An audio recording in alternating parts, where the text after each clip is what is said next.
క్రీస్తునందు ప్రియ దేవుని బిడ్డలారా, యేసుక్రీస్తు వారి పవిత్ర నామములో మీ అందరికీ శుభాలు, వందనాలండి. రండి, మనము ఈస్టర్ తర్వాత మొదటి ఆదివారపు దేవుని వాక్యాన్ని ధ్యానించుదాం. ముందుగా ఈ వీడియోను లైక్ చేయండి, అలాగే ఇతరులకు కూడా షేర్ చేయండి. కొత్తగా చూసేవాళ్ళు కూడా సబ్స్క్రిప్షన్ చేసుకోండి. తద్వారా అనేకులకు కూడా ఇది చూడటానికి వీలుంటుందని తెలుస్తున్నది. కాబట్టి అలా చేయగలరని మిమ్మల్ని కోరుతున్నాను. ఏది ఏమైనా దేవుని వాక్యాన్ని ధ్యానించుకుందాం. కనుక మిమ్మల్ని ప్రేమతో ఈ వాక్య ధ్యానం కొరకై ఆహ్వానిస్తున్నాను. తలలు వంచండి, ప్రార్థించుదాం. ప్రార్థన. కృపగల తండ్రి, పరిశుద్ధుడానికి స్తోత్రము నాయన. ఇదిగో నాయన, ఈస్టరు తర్వాతి మొదటి ఆదివారము దేవుని వాక్యము ధ్యానించటకై మీ కృపను మాకు అనుగ్రహించినందుకు మీకు వేలాది స్తోత్రములు. కనికరించండి. లేఖనములను ధ్యానము చేయగలిగిన జ్ఞానము, వివేకము, పరిశుద్ధమైన తలంపులు, అభిప్రాయములు మా యందు అనుగ్రహించి మాతో మాట్లాడుమని. యెహోవా మా ఆశ్రయదుర్గమా, నా విమోచకుడా, నా నోటి మాటలు, మా అందరి హృదయ ధ్యానములు ఈ సమయమున మీ దృష్టికి అంగీకారములుగా అనుగ్రహించుమని యేసు క్రీస్తు వారి పుణ్యనామమున ప్రార్థించుచున్నాము తండ్రి. ఆమెన్. దేవుని వాక్యాన్ని చదువుదామండి. యోహాను సువార్త 20వ అధ్యాయము 19 నుంచి 31 వరకు ఏర్పాటు చేయబడింది. యోహాను సువార్త 20వ అధ్యాయము 19 నుంచి 31 వరకు. మనము 27, 28, 29 వచనాలు చదువుదామండి.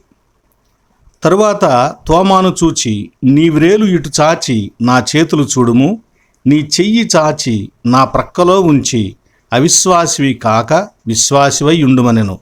అందుకు తోమా ఆయనతో, నా ప్రభువా, నా దేవా అనెను.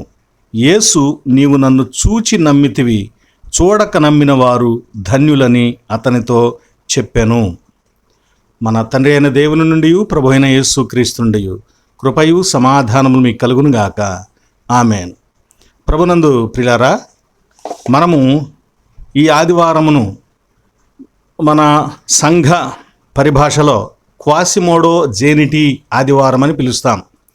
క్వాసిమోడో జేనిటీ అనేటువంటి ఈ పేరుకు అర్థం ఏంటంటేనండి, క్రొత్తగా జన్మించిన శిశువులు, పాలు మాత్రమే త్రాగుటకు వీలైన శరీరం కలిగిన వారు, పాలను మాత్రమే అపేక్షించేవారు, అలాంటి వారై ఉండాలి అనే అభిప్రాయంతో ఈ ఆదివారానికి ఈ పేరు పెట్టడం జరిగింది.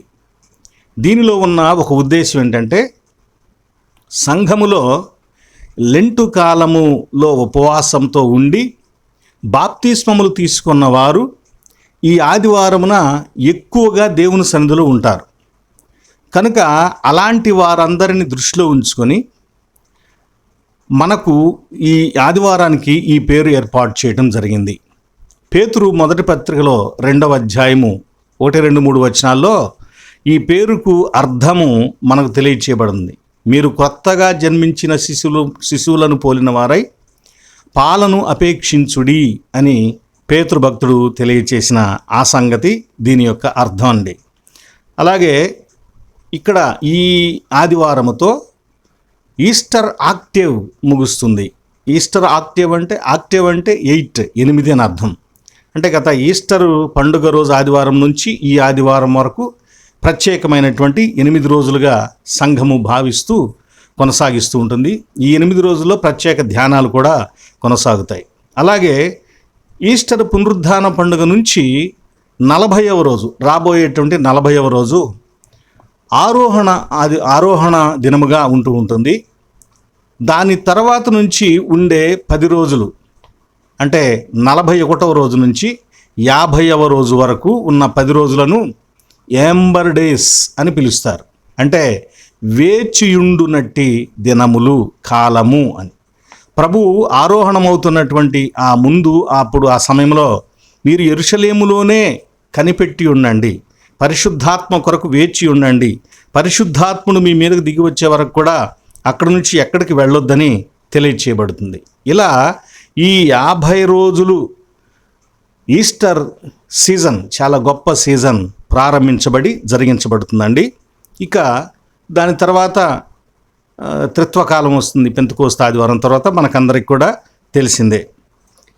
అలాగే ఈ ఈస్టరు తర్వాతి మొదటి ఆదివారమున ఎక్కువగా ధ్యానము సంఘము ఏ విషయాన్ని చేస్తుందంటే తోమాను గురించి ధ్యానం చేస్తుంది. ఎందుకని?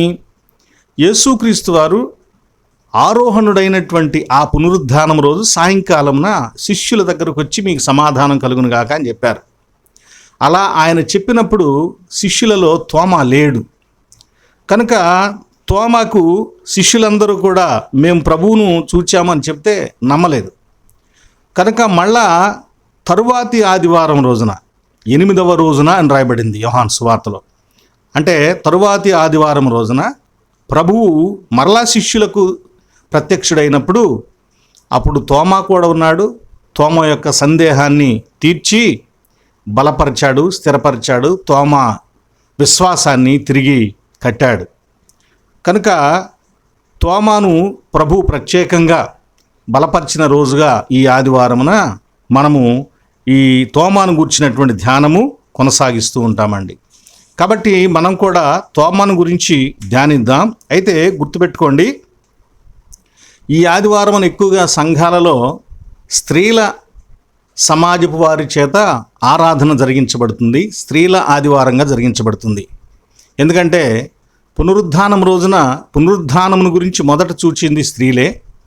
స్త్రీకి దేవుడు ప్రాధాన్యతనిచ్చాడు అనేటువంటి అభిప్రాయాన్ని పురస్కరించుకొని ఏర్పాటు చేయడం జరిగింది. స్నేహితులారా, మొదటిగా తోమా గారిని గురించి చూద్దాం. తోమా యొక్క పేరు అది అరామిక్ పేరు. దానినే గ్రీకు భాషలో దిదుమా అంటారు. అంటే దిదుమా అనే పదం యొక్క గ్రీకు పదం యొక్క ట్రాన్స్లేషన్ అరామిక్లో చూస్తే తొమాయో అనేటువంటి పదం నుంచి తోమా అనేటువంటి పదం వచ్చింది. తెలుగులో అర్థం ఏమొస్తుందంటే కవల, ట్విన్స్, కవల పిల్లలు అంటాం చూసారా, ఆ అర్థం కవలలు అనే అర్థం వస్తుంది. కాబట్టి తోమా అనే పేరుకి కవల అనేటువంటి అర్థం. రెండవది, తోమాను మనం దిదుమా తోమా అని అంటూ ఉన్నాం, కానీ జూడాస్ తొమాయి, జూడాస్ దిదుమోస్ అని చెప్పి కూడా తోమాను పిలిచేవారట. అయితే రాను రాను కొంతకాలం తర్వాత భక్తిలో చాలా నిష్ణాతులైనటువంటి మహాత్ములు తోమా, డౌటింగ్ తోమా అనేటువంటి పేరును కూడా పెట్టి తోమాను వెక్కిరిస్తూ ఉంటారు. ఇది చాలా బాధాకరమైన విషయం. దీన్ని నేను నిరసిస్తూనే మాట్లాడుతున్నాను. ఈ పదముతో తోమా గారిని పిలవటం సరి అయినటువంటి పద్ధతి కాదు అని నేను భావిస్తున్నాను. తోమా కవల అయితే జబదయి కుమారులు వారిద్దరు పేర్లు రాయబడుతుంటాయి కదా. మరి ఈ తోమాకు కవల ఎవరై ఉండొచ్చు? ఎవరు అనేది ఖచ్చితంగా బైబిల్లో మనకు తెలియదండి. కానీ తోమా ఎప్పుడు 2 పేర్లకు అటు ఇటుగా రాయబడుతూ ఉంటాడు. ఆ 2 పేర్లు ఏంటంటే అపోస్తుల లిస్ట్ ఉన్నాయి కదా సువార్తల్లో, వాటిలో మత్తయి సువార్త 10వ అధ్యాయము 2 నుంచి 4 వచనాలు చూస్తే 3వ వచనంలో బర్తలోమయి, తోమా, సుంకరి అయిన మత్తయి, అంటే ముందు బర్తలోమయి, ఆ తర్వాత మధ్యలో తోమా, ఆ తర్వాత మత్తయి పేరు వ్రాయబడింది. మార్కు సువార్త 3వ అధ్యాయం 18వ వచనం చూస్తే బర్తలోమయి, మత్తయి, తోమా, తోమా పేరు ఈ ముగ్గురులో చివరికి వెళ్ళింది. బర్తలోమయి పేరు మాత్రం ముందే ఉంది. అలాగే లూకా సువార్తలో కూడా 6వ అధ్యాయం 14 నుంచి 16 వరకు ఉన్న పేర్లలో మనం 14వ వచనం చూస్తే 14-15 వచనాల్లో బర్తలోమయి, మత్తయి, తోమా అని మార్కు సువార్తికుడు ఎలా రాశాడో లూకా సువార్తికుడు కూడా అలాగే రాశాడు. ఒకవేళ మనం ఊహించుకుంటే ఈ బర్తలోమయి కానీ మత్తయి కానీ ఇతనికి ఏమైనా బహుశా కవలలు అయి ఉండొచ్చేమో. ఎందుకంటే భారతదేశానికి వచ్చిన వాళ్ళల్లో తోమాతో పాటు తర్వాత కాలంలో కొంతకాలం బర్తలోమయి కూడా వచ్చాడనేటువంటి ఒక నానుడుంది. బర్తలోమయి జీగన్ బాగ్ వచ్చాడు, ఆయన వేరు, ఆయన మిషనరీ. తోమా ప్రభు యొక్క శిష్యులలో చాలా సాధారణమైనటువంటి వ్యక్తిగా మనకు కనిపిస్తూ ఉంటాడు. తోమాకున్నటువంటి గుణలక్షణాలను మనం ముఖ్యంగా చూద్దామండి. నంబర్ 1, తోమాకున్న గుణలక్షణాలలో మొదటిది ఏంటంటే అతడు దేనినైనా అస్పష్టంగా ఉండటం కానీ చెప్పటం కానీ వినటం కానీ అంగీకరించడు. ప్రతిదీ కూడా స్పష్టంగా ఉండాలి అనేటువంటి ఒక అభిప్రాయాన్ని కలిగి ఉండేటువంటి వ్యక్తి. కనుక యేసుక్రీస్తు వారు యోహాను సువార్త 14వ అధ్యాయంలో 5-6 వచనాల్లో మనం చూసినట్లయితే, నేను వెళ్ళుచున్న స్థలమునకు మార్గము మీకు తెలియనని చెప్పాను అని ప్రభువు తెలియచేస్తున్నప్పుడు 5వ వచనంలో తోమా అంటాడు, ప్రభువా ఎక్కడికి వెళ్ళుచున్నావో మాకు తెలియదే, ఆ మార్గం ఎలాగూ తెలియనని ఆయనను అడుగగా, నేనే మార్గమును సత్యమును జీవమును అని ప్రభువు తెలియచేశాడు. ఈ మాటను బట్టి తోమాను గురించి మనకు తెలుస్తుంది ఏంటండి, తోమా ఏ విషయాన్ని కూడా మార్మికంగానో రహస్యంగానో తెలుసుకోవటానికి ఇష్టపడ్డాడు. అంటే ఏదైనా ఒక విషయాన్ని మార్మికంగా చెప్పినప్పుడు ఎదుటి వ్యక్తి కరెక్ట్గా దాన్ని ఎక్స్పెక్ట్ చేయొచ్చు, లేదా రాంగ్ ఎక్స్పెక్టేషన్ కూడా చేయొచ్చు. ఆ నెరేషన్లో తేడా రావచ్చు. కనుక ఇతను అలాంటి దానికి అవకాశం ఇవ్వడు. ఏదైనా స్పష్టంగా తాను తెలుసుకోవడానికి ప్రయత్నం చేస్తాడు. కాబట్టి దీన్ని బట్టి a good learner, best student, విద్యార్థి అని ఇతని గురించి మనం చెప్పుకోవచ్చు. మాకు తెలియదు కదా ప్రభు అని అడుగుతున్న మాటను బట్టి అతనిలో ఉన్న ఒక జిజ్ఞాస, తెలుసుకోవాలి అనేటువంటి జిజ్ఞాస, ఇది శిష్యునికి ఉండవలసినటువంటి ప్రథమ కర్తవ్యం. చూడండి, సాత్వికం కలిగిన వారట వినటానికి ఎక్కువగా వేగిరపడతారట, మాట్లాడటానికి నిదానిస్తారట. సాత్వికునికి ఉండేటువంటి లక్షణం. బైబిల్ కూడా ఏం చెబుతుంది, వినటానికి వేగిరపడండి, అలాగే మాట్లాడటానికి నిదానించండి అని. ఇది ఒక మంచి వ్యక్తి యొక్క లక్షణం. విద్యార్థిలో ముఖ్యంగా ఇది ఉండాలి. నేర్చుకునే వ్యక్తిలో ఇది ముఖ్యంగా ఉండాలి, ఈ గుణం. ఇక్కడ తోమాలో కూడా అడిగి మరీ తెలుసుకునేటువంటి ఒక మంచి తత్వం. స్టూడెంట్స్ కానివ్వండి, విశ్వాసులు కానివ్వండి, ఎవరైనా ఏదైనా విషయాన్ని బోధిస్తున్నప్పుడు అర్థం కాకపోతే దానిని గురించి ఇతను ఎంత మర్యాదగా, ప్రభువా ఎంత మర్యాదగా మాట్లాడాడు. అలా మర్యాదపూర్వకంగా తెలుసుకోవటానికి అడగొచ్చు. కొంతమంది తెలుసుకోవటానికి అడగరు. తెలిసి కూడా పరీక్షించడానికి, పరిశీలించడానికి, శోధించడానికి అడుగుతూ ఉంటారు. నిజంగా తెలుసుకోవటానికి అడిగే వాళ్ళకంటే ఇలాంటి వాళ్ళు ఎక్కువ చేస్తూ ఉంటారు. వీళ్ళకి ఎంత చెప్పినా కానీ ఇంకా క్వశ్చన్లు వేస్తారు. కానీ తెలియని వ్యక్తి తెలుసుకునే విధానం వేరుగా ఉంటుంది చెబుతుంటే. ఒకవేళ మనం తోమా వలె తెలుసుకోగలిగితే క్రీస్తుని గురించిన ఒక సరైన అభిప్రాయం, మనలను గురించినటువంటి ఒక సరైన అభిప్రాయం, మనను గురించి ప్రభువుని గురించి కూడా చక్కని స్పష్టమైన అభిప్రాయం మనలో ఏర్పడుతుంది. కాబట్టి ఇతనిలో ఉన్నటువంటి మొదటి లక్షణం స్పష్టతను కోరుకునేటువంటి వ్యక్తి. రెండవదిగా తోమా లైక్ ఏ బుల్డోజర్. ఇది కొంచెం ఏదో ఫోర్స్గా ఉన్నట్టు అనిపిస్తుంది, కానీ ఈ మాట మనం తప్పదు చెప్పుకోవాల్సిందే. యోహాను సువార్త 11వ అధ్యాయంలో యేసుక్రీస్తు వారు లాజరును బ్రతికించడానికి వెళ్తున్నాడు. ఆ లాజరును బ్రతికించడానికి వెళ్ళే ముందు జరిగినటువంటి విషయం ఏంటంటే, యేసుక్రీస్తుని ఎవరైనా దేవుడని కానీ ఆయనను క్రీస్తని కానీ ఒప్పుకొని మాట్లాడితే వాళ్లను రాళ్లతో కొట్టి చంపాలి అని యెరూషలేములో ఒక నిర్ణయం జరిగింది. కనుక యేసుక్రీస్తు వారితో వెళ్ళాలి అంటే భయపడేటువంటి సందర్భం. అలాంటి సందర్భంలో యేసు ప్రభువారు అన్నాడు, రండి, మన సహోదరుడైనటువంటి స్నేహితుడైనటువంటి లాజరు నిద్రించున్నాడు, అతని మేలుకొలుప వెళ్ళుచున్నానని వారితో చెప్పగా, అంటే ఐఆమ్ గోయింగ్, నేను వెళుతున్నాను అతన్ని మేలుకొలపటానికి, మీరు కూడా రండి అని చెప్పి ప్రభు అన్నాడు. అంటే ఇక్కడ ప్రభువు వారికి ఛాయిస్ ఇచ్చాడు. రావటమా రాకపోవటమా నిర్ణయించుకునేటువంటి ఒక చిన్న వెసులుబాటు ఇచ్చినట్టున్నాడు ప్రభు. వెళ్దాం పదండి అనే మాట అనలేదు, నేను వెళుతున్నాను అనే మాట అన్నాడు. అంటే నాతో కలిసి మీరు రావాలి అనే అభిప్రాయం ఉంటుంది, రాలేకపోతే అది మీ ఇష్టం అనే ఒక స్వేచ్ఛాపూరితమైన నిర్ణయం కూడా ఉంటుంది.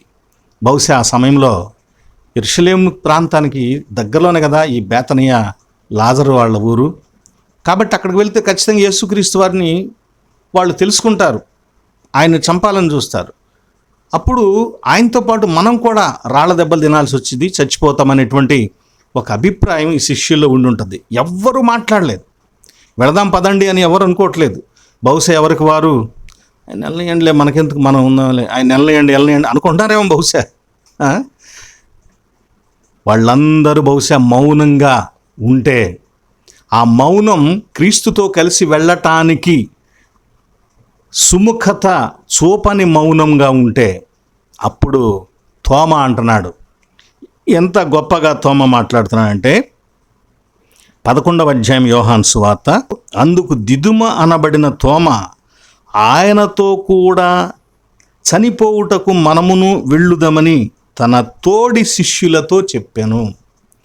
ఆయనతో కూడా చనిపోవుటకు మనం వెళ్ళుదాము అంటే ఒక ప్రమాదకరమైన పరిస్థితిలోకి, ఒక ఆందోళనకరమైన పరిస్థితిలోనికి, మరణము పొంచి ఉన్న చోటికి ప్రభువుకు రావాలని ఆహ్వానం, అవసరం ఏర్పడింది. ఆయన వెళ్ళటానికి నిశ్చయించుకున్నప్పుడు బహుశా మిగిలిన శిష్యులు ఆపాలని కానీ, లేదా ఆయనను ఆపలేకపోతే వారు ఆగిపోవాలని కానీ బహుశా ఉండుండవచ్చు. కానీ ఆ సమయంలో, అంటే గురువుగారి మాటను అంత బలముగా శిష్యులు స్వీకరించకుండా ఉంటున్న సమయంలో, వారందరి మధ్య తోమ గొప్పగా మాట్లాడుతున్నాడు. ఎంత ఫోర్స్గా మాట్లాడుతున్నాడంటే, ఎంత తెగువగా మాట్లాడుతున్నాడంటే, ఎంత అంకిత స్వభావంతో మాట్లాడుతున్నాడంటే, ఎంతగా సమర్పించుకొని ప్రాణత్యాగానికి కూడా సిద్ధపడిన వాని మాటలు మాట్లాడుతున్నాడంటే, ఈ మాట వింటే నేను వెళ్ళను అనుకున్నవాడు కూడా ఖచ్చితంగా లేచి వచ్చేటట్లుగా, వారిని పురికొల్పేటట్లుగా, వారిని ఉత్సాహపరిచేటట్లుగా, వారిని ముందుకు తోసుకు వెళ్ళే శక్తి లాంటి మాటలు మాట్లాడాడు. రండి, మనం ఆయనతో కూడా చనిపోటుకు వెళ్ళుదాము. అంటే క్రీస్తుతో శిష్యరికములో ఏ స్థాయిలో కలిసి ఉండాలో, ఏ పరిస్థితులలో అంటిపెట్టుకుని ఉండాలో, అలాంటి చక్కగా అంటిపెట్టుకుని ఉండవలసినటువంటి బాధ్యత మన మీద ఉన్నది అని ఆగిపోతున్న శిష్యులను తోసుకుంటూ వెళ్తున్నాడు. పదండి, వెళ్దాం, పదండి, ఆయనతో పాటు అవసరమైతే చచ్చిపోదాం మనం కూడా, పదండి, ఎందుకు ఇక్కడ అని ఎంత గొప్ప బుల్డోజర్ లాగా తోసుకొని వెళ్ళిపోతూ ఉన్నాడు. ఇది చాలా గొప్ప విషయం. తోమాలో ఉన్నటువంటి రెండవ గొప్ప విషయం, అనవసరమైన పరిస్థితుల్లో మాట్లాడడు. అవసరమైనప్పుడు తప్పక మాట్లాడి ప్రభువు కోరుకుంటున్నటువంటి పని జరిగించబడుటకు తనతో పాటు ఉన్నటువంటి స్నేహితులు, శిష్యులు, అపోస్తలులు నిరసించిన వారిని బలపరిచి ప్రభువుతో కూడా కలిపి నడిపిస్తూ ఉన్నాడు. ఇది కదా గొప్ప శిష్యుని యొక్క లక్షణము. ఇక మూడవదిగా, ఇతనిలో మంచి తార్కిక జ్ఞానం ఉంది. తర్కము, రీజనింగ్. తర్కం ఎప్పుడు కూడా చివరికి ఏమీ చూపించలేదు, చివరికి నిర్ణయాన్ని రెండు వైపులకు కూడా వదిలివేస్తుంది. తర్కానికి ఉన్నటువంటి దౌర్భాగ్య లక్షణం ఇది. కానీ తర్కానికి మించింది విశ్వాసం. మితిమీరిపోయిన వంశావళులు, వివిధ తర్కములు, వివాదములు, వాదములు మొదలైన వాటిలో వెళ్ళవద్దు అని. అయితే అవి అంటే ఒక వ్యక్తి బాగుపడటానికి, ఒక వ్యక్తి యేసుక్రీస్తు వారిని తెలుసుకోవడానికి, ఒక వ్యక్తి తన యొక్క పాపమును గుర్తించి ప్రభు యొక్క అవసరత తన జీవితంలో ఉన్నదని తెలుసుకోవటానికి పనికిరాని తర్కములు అనవసరం.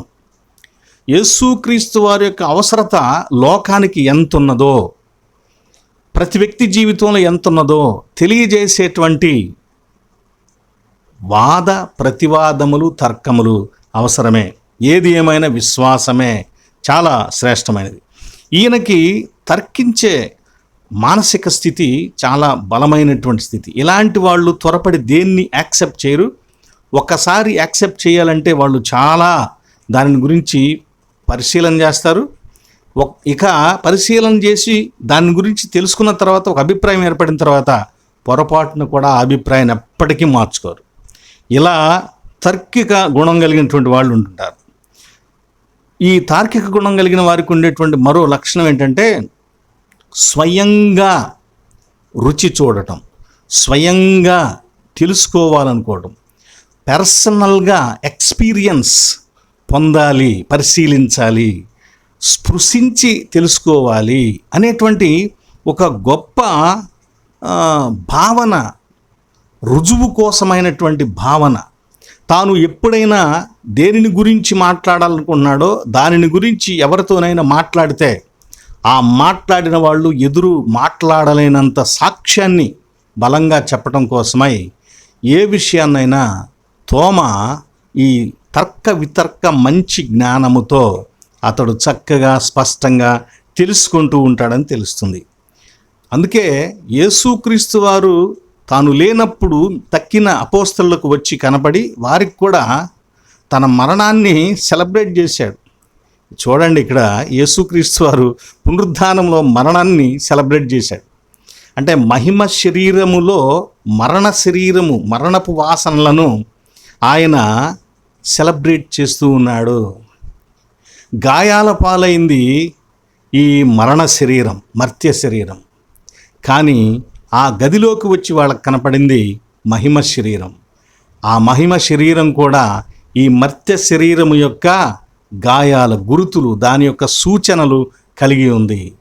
మర్త్యమైనది అమర్త్యమైన దాని చేత మృంగివేయబడినప్పుడు, అంటే ఈ మర్త్యమైన దాని మీద అమర్త్యతను మనం ధరించుకుంటున్నామని పౌలు భక్తుడు తెలియచేస్తాడు. కనుక అది మహిమ దేహం. యేసుక్రీస్తు వారు పునరుద్ధానుడైన తర్వాత తన మరణాన్ని సెలబ్రేట్ చేస్తూ చెబుతున్నాడు, రండి రండి రండి, చూడండి, ఇదిగో గాయాలు చూడండి, చేతులు చూడండి, ఒక సెలబ్రేషన్. ఆయనను చంపుతూ రోమీలు, యూదా నాయకులు గొప్ప సెలబ్రేషన్ చేసుకున్నారు. వాళ్ళు ఓడిపోయారు.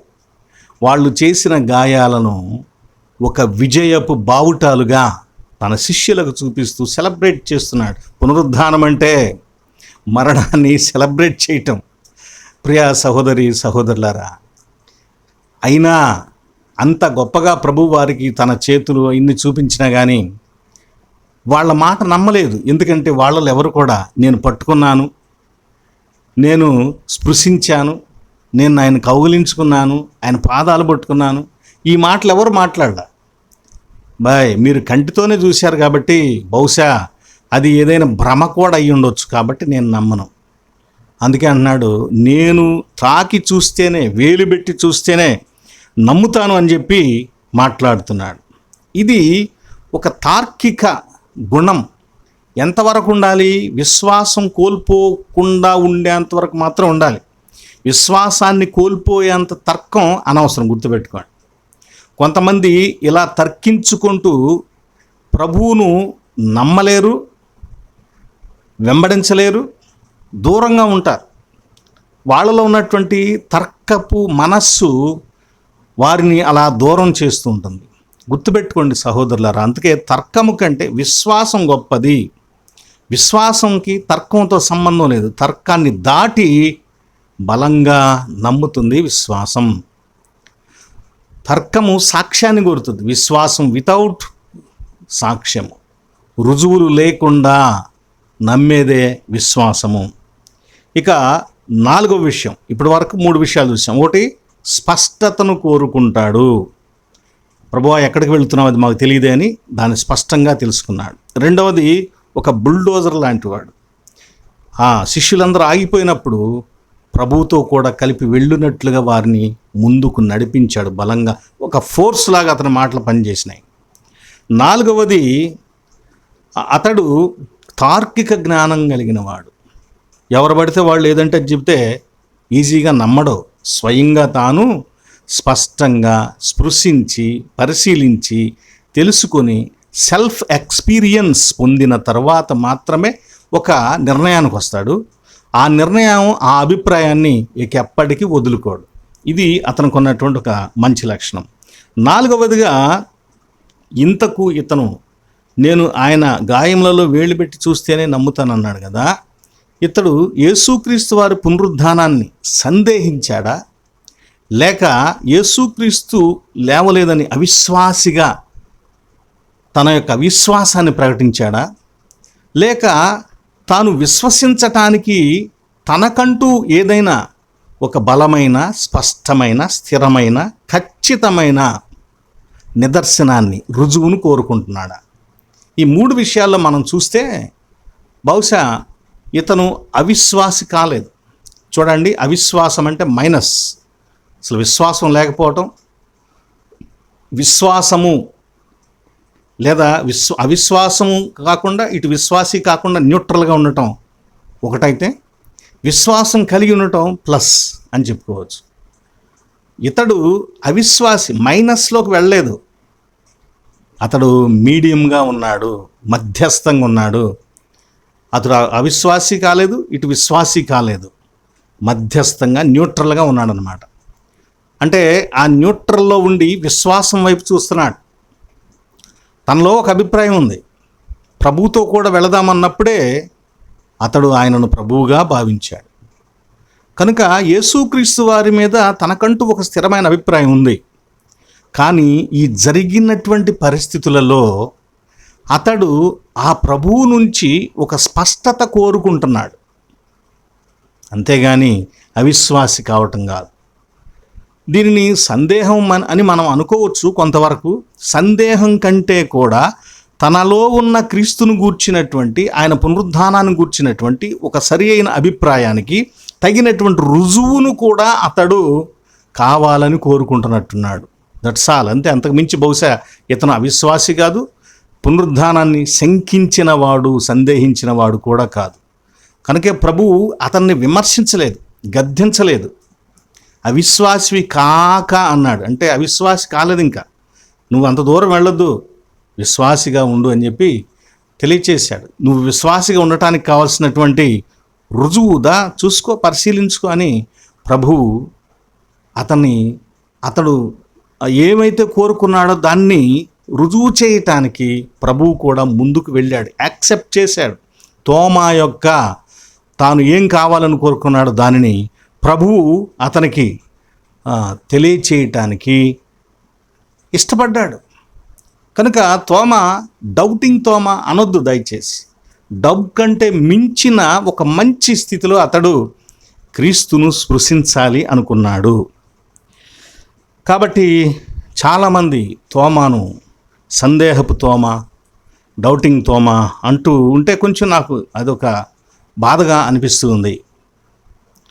కొంతమంది నమ్మనంత మాత్రాన, నమ్మకాన్ని బహిర్గతంగా చెప్పనంత మాత్రాన అవిశ్వాసులు కాదు.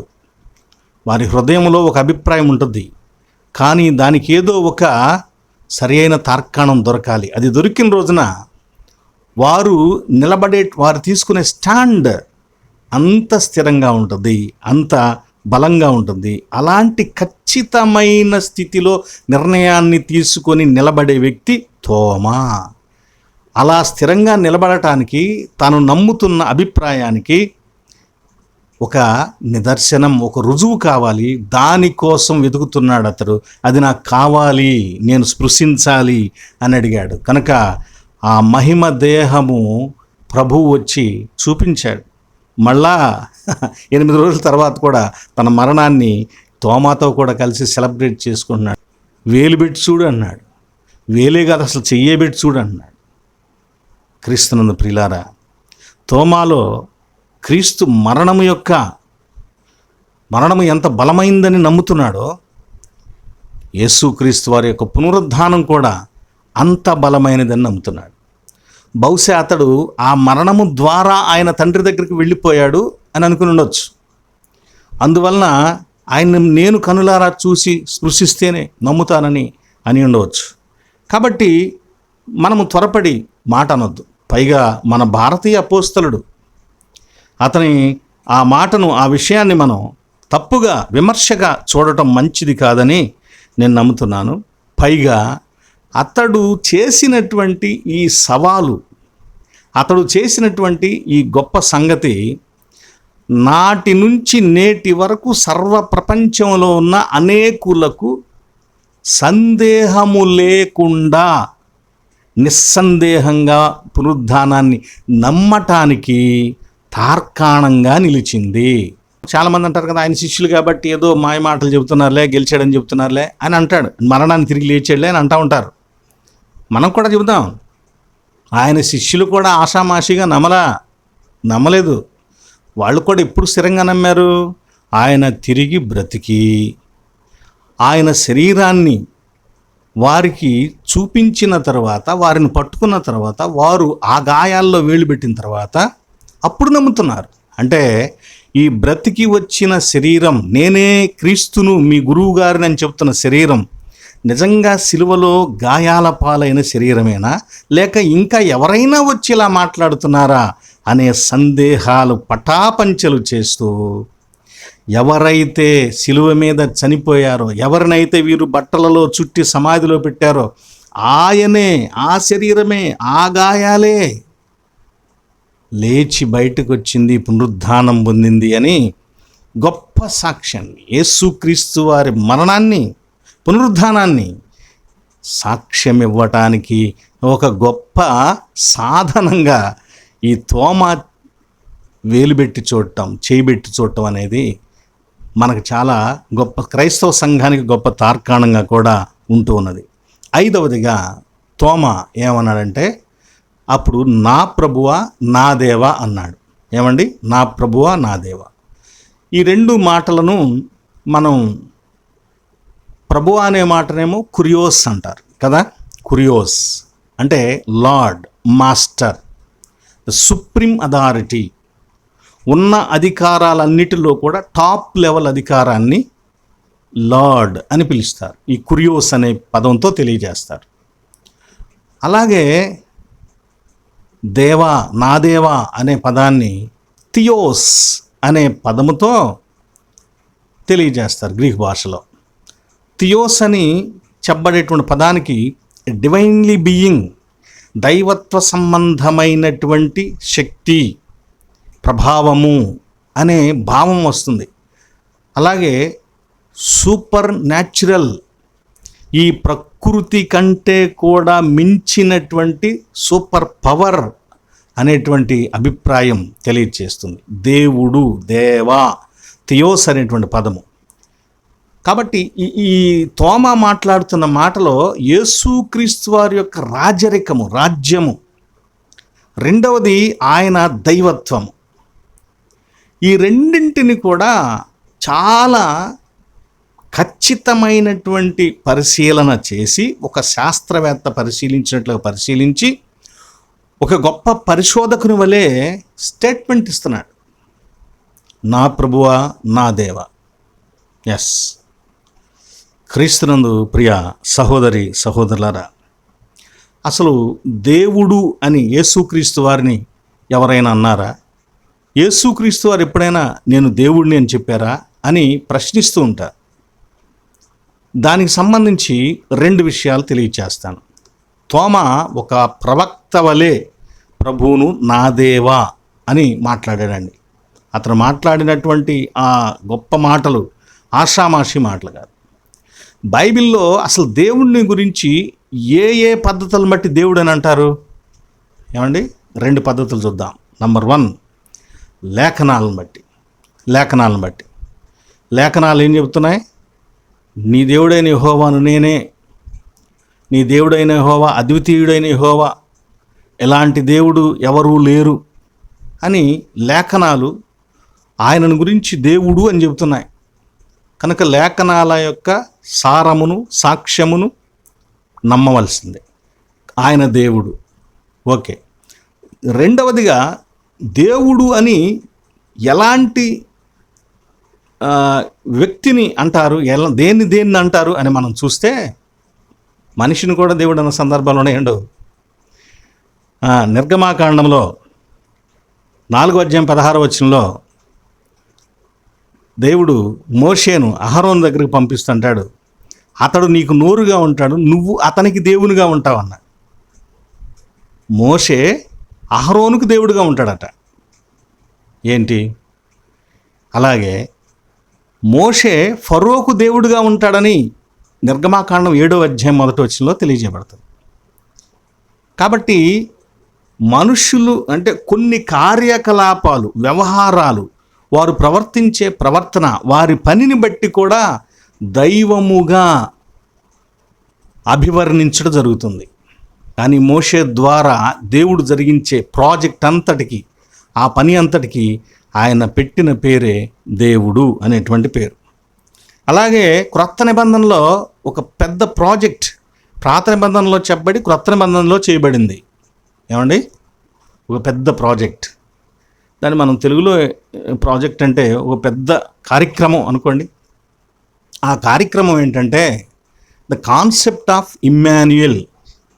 ఇమ్మాన్యుయల్ అనే పేరునకు భాషాంతరమున అంటే దాని అర్థం ఏంటంటే దేవుడు మనకు తోడు అని అర్థం.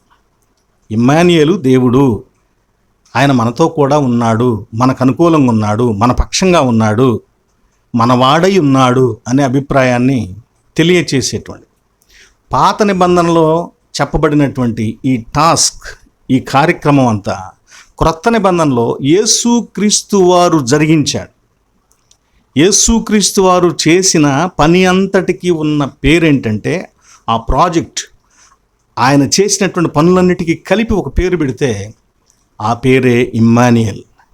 అది యేసుక్రీస్తు వారికి వ్యక్తిగతంగా పెట్టిన పేరు కాదు, ఆయన చేసే పనికి పెట్టినటువంటి పేరు. ఇలా ఆ ఇమ్మాన్యుయల్ అనేటువంటి ఆ ప్రాజెక్ట్లో జరిగించే పనులన్నీ చేసే వ్యక్తి దేవుడు, మన దగ్గరే ఉన్నాడు అని తెలియచేయబడుతూ ఉంటుందన్నమాట. యేసుక్రీస్తు వారు దాన్ని చేశాడు కనుక ఆయన దేవుడు. ఇలా బైబిల్లో ఒకటి లేఖనాలు స్పష్టంగా డైరెక్ట్గా చెప్తాయి దేవుడు ఫలానా ఆయనని. రెండవది, మనుషులతో ఒక దైవము లేదా ఒక శక్తి చేసేటువంటి ప్రవర్తించేటువంటి ప్రవర్తన, వ్యవహార శైలి, వారి పట్ల జరిగించే కార్యాలను బట్టి, ఆ కార్యాలను బట్టి చేస్తున్న వ్యక్తిని దేవుడని తెలియచేయబడటం. యేసుక్రీస్తు వారి దైవత్వం కూడా అలా ఇండైరెక్ట్గా ఆయన పనులను బట్టి దేవునిగా రుజువు చేస్తుంది. కనుక యేసుక్రీస్తు వారు పుట్టబోయే ముందు ఆయన దేవుడు, ఇమ్మాన్యుయల్ అని చెప్పబడింది. యేసుక్రీస్తు వారు చనిపోయి తిరిగి లేచిన తర్వాత, ఈ పనులన్నీ చేసి చనిపోయి తిరిగి లేచిన తర్వాత కురియోస్, థియోస్, దేవుడు అనే స్టేట్మెంట్ ఇవ్వబడింది. కనుక యేసుక్రీస్తు వారి పని అంతటికీ ఇది ఒక ముద్ర లాంటిది. కాబట్టి యేసుక్రీస్తు వారు దేవుడు అనేటువంటి ఈ విషయాన్ని ప్రవక్తల ద్వారా వచ్చిన సంగతులన్నింటినీ బహుశా రంగరించి ఆ పునరుద్ధాన శరీరాన్ని చూచినప్పుడు, తాకినప్పుడు ఆ ప్రభావముతో తోమా భక్తుడు మాట్లాడుతున్నాడు. ఇలా తోమా యేసుక్రీస్తు వారి గురించి ఒక గొప్ప స్టేట్మెంట్ ఇచ్చాడు. ఇక ఆరవదిగా తోమా తనకిష్టము లేని చోటుకు వెళ్ళి సేవ చేశాడు. ఈ ఆసియా దక్షిణ ప్రాంతంలో, తూర్పు ప్రాంతంలో ఇటువైపు రావటానికి ఆయనకి ఇష్టం లేదట. ఎందుకనంటే ఇటువైపు అంతా కూడా విగ్రహారాధన మొదలైనవి ఉంటూ ఉంటాయి. కనుక అక్కడ ప్రజలు, వాళ్ళకు ఉండేటువంటి ఆలోచన వేరుగా ఉంటుంది. వాళ్ళ మధ్యలోకి వెళ్తే అక్కడ వాళ్ళ దగ్గర దొరికే ఆహారం తినాలి, అలాంటి ఆహారం లేదా వాళ్ళ మధ్య ఉండటం అనేది నాకు ఇష్టం లేదు అని నన్ను అక్కడికి పంపొద్దని ప్రార్థన చేసుకునేవాడంట. కానీ తీరా చూస్తే అందరూ చీట్లు వేసుకుంటున్నప్పుడు ఈయన పేరు మన దేశం వైపే వచ్చిందంట వెళ్ళాలని. అయినా వెళ్లకుండా ఆ పర్షియన్ ఆ దగ్గర ప్రాంతాల్లో కొన్నాళ్ళు సేవ చేశాడు.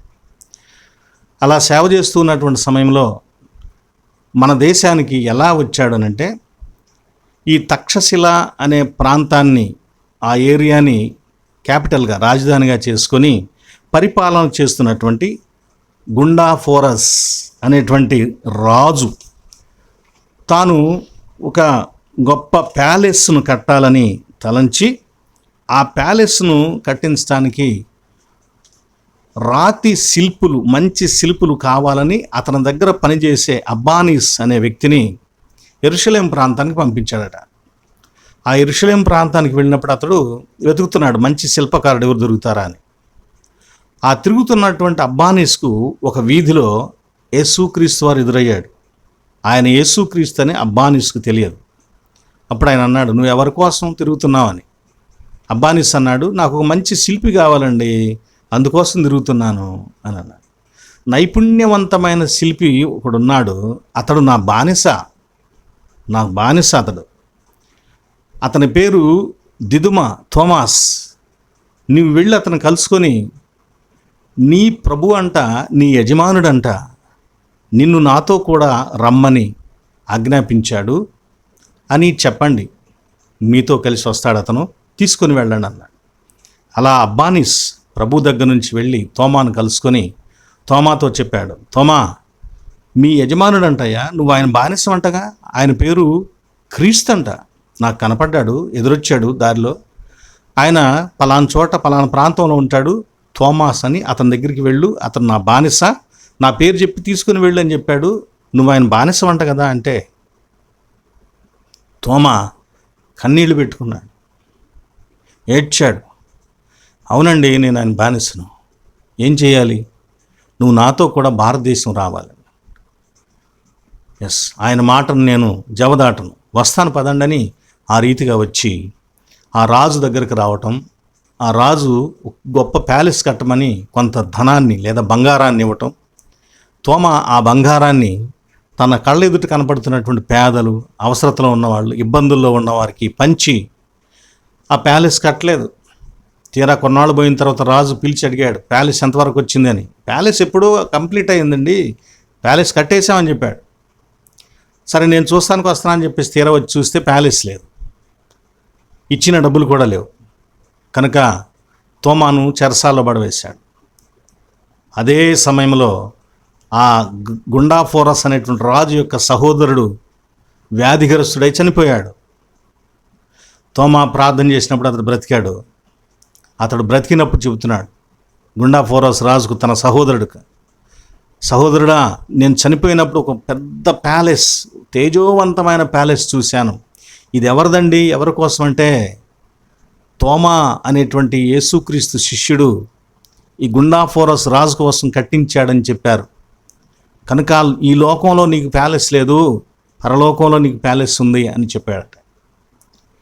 ఇది ఎంతవరకు నిజం ఏమిటి అని అంటే, గుండాఫోరస్ అనే రాజే ఉన్నాడా అని అంటే ఎస్, అతడు ఉన్నట్టుగా అతని కాలంలో అంటే క్రీస్తు పూర్వము సుమారుగా 40వ సంవత్సరం నుంచి క్రీస్తు శకము ఒక 60 ఆ ప్రాంతం, ఈ మధ్యకాలంలో అతడు వాడినటువంటి నాణెములు దొరికాయి. ఈ మధ్యకాలంలో ఎక్కడ, సింధు, పంజాబ్ ఆ ప్రాంతంలో దొరికాయి. వాటిని బట్టి నిజమే గుండాఫోరస్ అనేటువంటి రాజు ఆ 2000 సంవత్సరాల కాలంలో పరిపాలించాడనేటువంటి సాక్ష్యం. కాబట్టి ఆ పేరు కలిగిన రాజు దగ్గరకు తోమా వచ్చాడనేది నిజం. ఆ తర్వాత అతడు చెరసాల్లో నుంచి తోమాను విడిచిపెట్టాడు, నువ్వు వెళ్ళిపోయా అని చెప్పేసి. అక్కడి నుంచి తోమా ఈ దక్షిణ దిక్కుకు వచ్చి కేరళ ఆ ప్రాంతానికి వచ్చి అక్కడ ఆయన సేవ చేయటం జరిగింది. ఆ ప్రాంతంలో అంటే క్రీస్తు 44 ఆ ప్రాంతంలో మొదట వచ్చాడు. తిరిగి మళ్ళా 51లో జరిగిన జెరూసలేం కౌన్సిల్కి వెళ్ళాడు. అది అయిన తర్వాత మళ్ళా తిరిగి ఇక్కడికే భారతదేశానికి వచ్చాడు. ఆ వచ్చినప్పుడు కేరళ ప్రాంతానికి వచ్చి అక్కడ సంఘాలను స్థాపించాడు. ముఖ్యంగా 7 సంఘాలు స్థాపించినట్లుగా మనం చెప్పుకోవచ్చు. ఈయనతో పాటు ఆ సమయంలో బర్తలోమయి కూడా వచ్చి, ఆ బర్తలోమయి అరామిక్ భాషలో ఉన్నటువంటి మత్తయి సువార్తను తీసుకొని వచ్చాడని చెప్పేసి ఒక పండితుల అభిప్రాయం కూడా ఉంది. ఈ పుస్తకం, ఈ మత్తయి సువార్తను క్రీస్తు 190వ సంవత్సరంలో ఆ కేరళ ప్రాంతంలో ఉన్నటువంటి సంఘాల వారు చాలా దూరం నుంచి, ఆ ప్రాంతం నుంచి వచ్చినటువంటి ఒక గొప్ప మిషనరీకి వారు తిరిగి బహుమానంగా ఇవ్వడం జరిగింది. ఎందుకు ఆయనకి ఇచ్చారు అంటే, ఈయన సిసిలీ ప్రాంతం నుంచి వచ్చాడు, చాలా జ్ఞానం కలిగిన వాడు.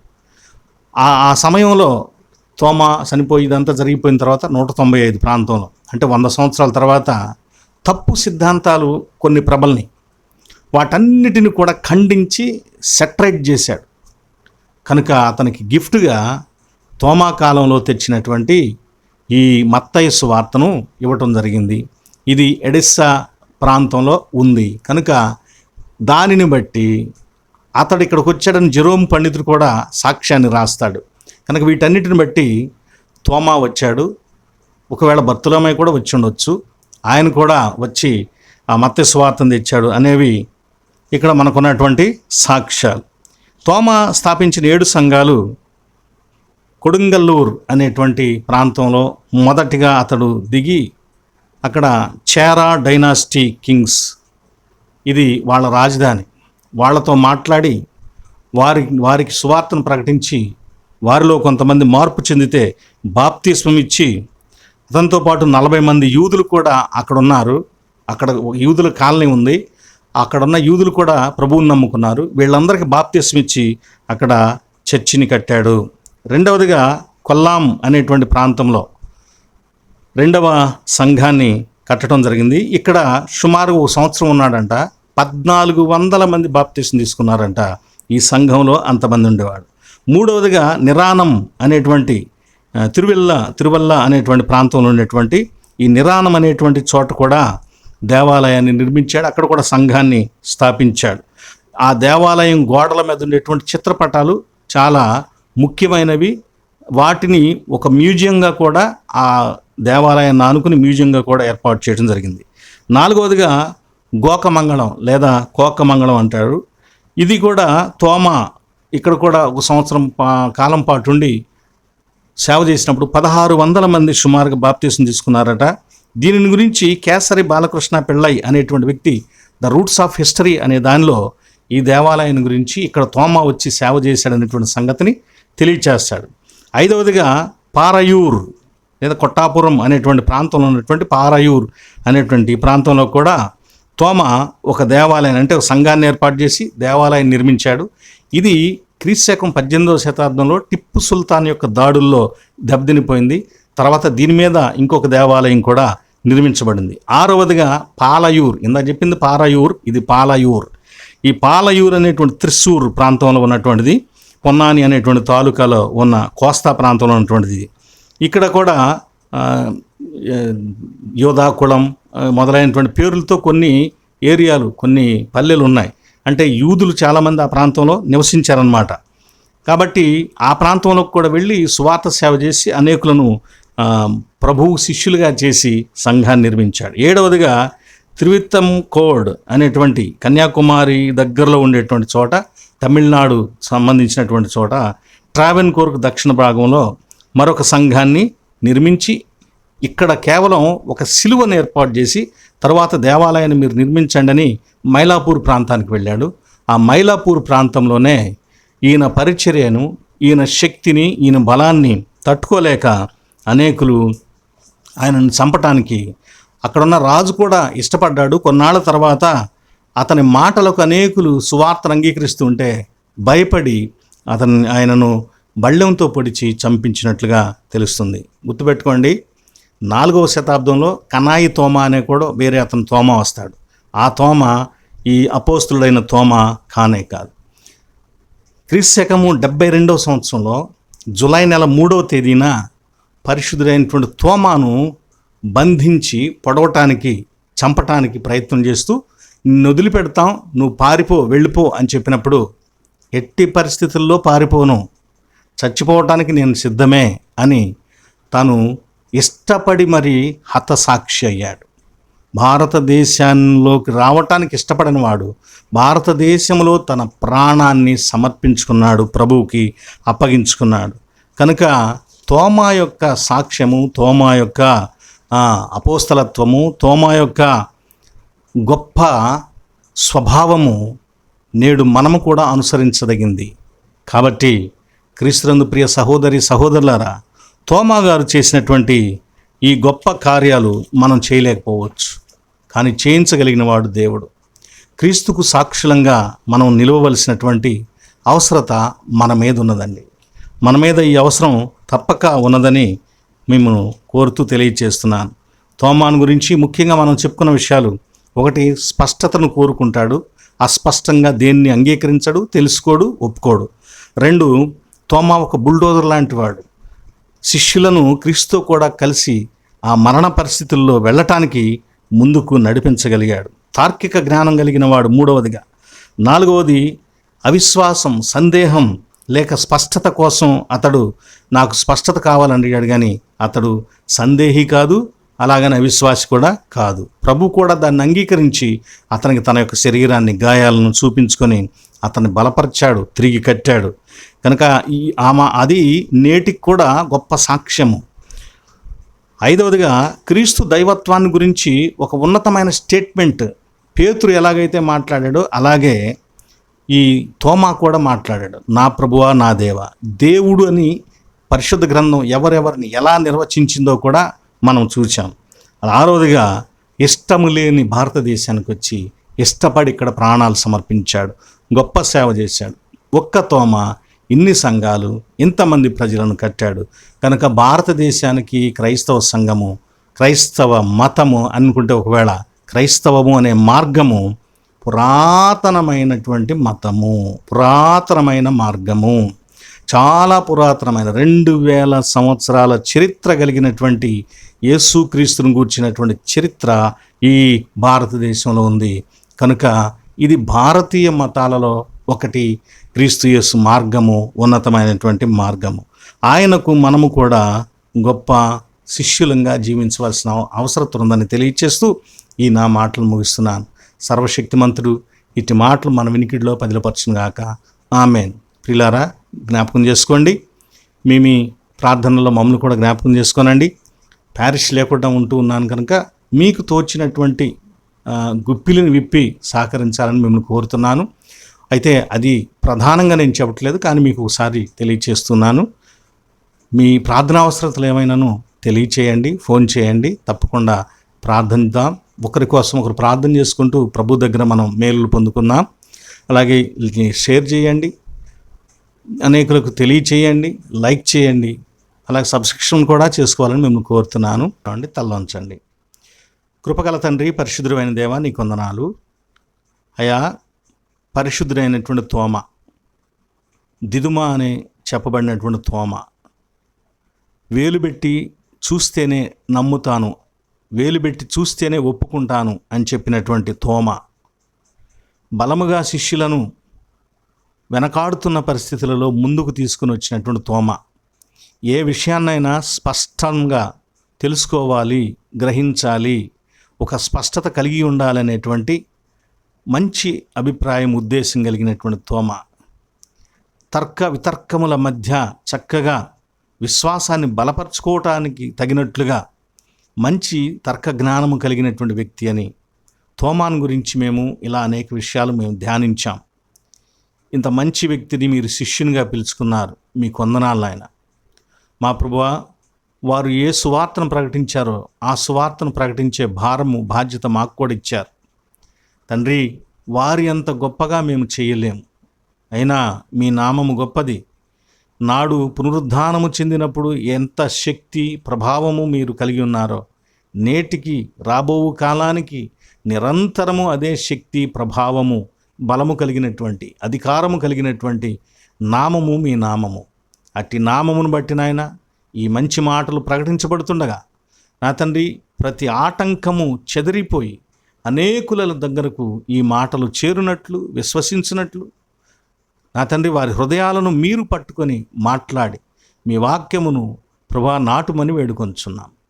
ఇంతవరకు ఈ వీడియో చూస్తూ ఈ వాక్యాన్ని విన్నటువంటి బిడ్డలను మీరు ఆశీర్వదించాయా తండ్రి. అలాగే వారి వారి కుటుంబాలలో, వారి వ్యక్తిగత జీవితాల్లో ఉన్న ప్రతి అవసరతను తీర్చి, ప్రతి సమస్యను దయతో తొలగించినాయన నిబ్బరము, సమాధానము కలిగిన స్థితిని దయచేయండి.